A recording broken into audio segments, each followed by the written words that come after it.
पूर्वी खबर।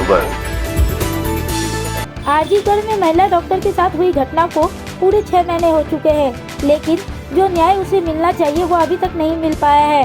आज महिला डॉक्टर के जन्मदिन के उपलक्ष्य पर देश की बहु पुरानी पार्टी सीपीएम द्वारा आंदोलन किया गया।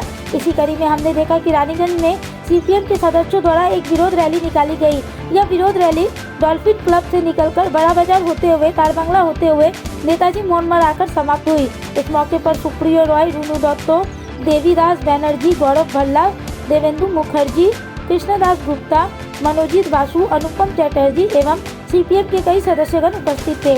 आइए जानते हैं आगे की जानकारी। আজকে আরজিকরের ঘটনার 6 মাস হচ্ছে। গত বছর 9 আগস্ট আরজিকর হাসপাতালের ভেতরে ডাক্তারি পড়ুয়া ছাত্রীর উপরে যে নৃশংস অত্যাচার ধর্ষণ করার পরে যে খুন করা হয়েছিল সেই ঘটনার আজকে 6 মাস হচ্ছে এবং কাকতালীয়ভাবে আজকে সেই মেয়েটি অভয়ার তার হচ্ছে জন্মদিন।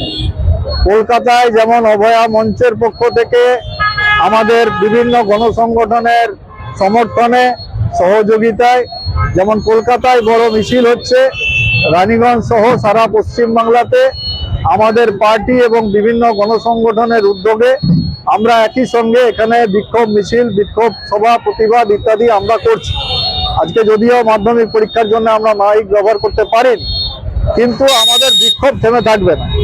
আজকে এখনো পর্যন্ত কোনো ন্যায় বিচার হয়নি। সিবিআই তদন্তের নামে প্রহসন করেছে। রাজ্য সরকার যা যা করেছিল সেই তদন্তেই সিলমোহর দিয়েছে কার্যত সিবিআই। প্রকৃত যারা দোষী, যারা অপরাধের মাথা, তাদেরকে ধরা হচ্ছে না। একজন সিভিক ভলেন্টিয়ারকে বলির পাঠা করে প্রকৃত অপরাধীদের আড়াল করার চেষ্টা হচ্ছে। সরকারি হাসপাতালে ওষুধ সহ বিভিন্ন সামগ্রী নিয়ে যে দুর্নীতির চক্র গড়ে উঠেছে সেই দুর্নীতির চক্রকে আড়াল করার জন্য এখনো পর্যন্ত কোনো তদন্ত শেষ হচ্ছে না এবং বিচার প্রক্রিয়াও যাতে ব্যাহত হয়, যাতে সঠিক বিচার না হয় তার ব্যবস্থাও হচ্ছে সিবিআই এবং রাজ্য সরকারের পক্ষ থেকে করা হচ্ছে। সেই কারণেই আমরা প্রতিবাদ চালিয়ে যাচ্ছি। আগামী দিনেও যতক্ষণ না ন্যায় বিচার না হবে প্রতিবাদ চলবে। আজকে সারা রাজ্যে শুধু একটা ঘটনা নয়, প্রতিদিনই মেয়েদের উপরে, ছাত্রীদের উপরে, নাবালিকাদের উপরে অত্যাচার হচ্ছে। গত 2 দিন আগেও নিউ টাউনে দেখেছেন যে নাবালিকার অর্ধনগ্ন দেহ পাওয়া গেছে। সেক্ষেত্রেও হচ্ছে ধর্ষণ করেই তাকে খুন করা হয়েছে। বহু জায়গাতে আমাদের রাজ্যে, গ্রামে গঞ্জে, শহরের বিভিন্ন এলাকাতে এই ঘটনা ঘটছে। নারীদের কোনো নিরাপত্তা নেই, ছোট ছোট স্কুল পড়ুয়া বাচ্চাদের কোনো নিরাপত্তা নেই। আমরা তাদের নিরাপত্তার দাবিতেও একই সঙ্গে आंदोलन করছি। अब तक के लिए बस इतना ही। फिर मिलेंगे अगली खबर में। ऐसी और भी खबरों के लिए हर पल देखते रहे पूर्वी खबर। कैमरामैन सोनू के साथ राजेश वर्मन की रिपोर्ट।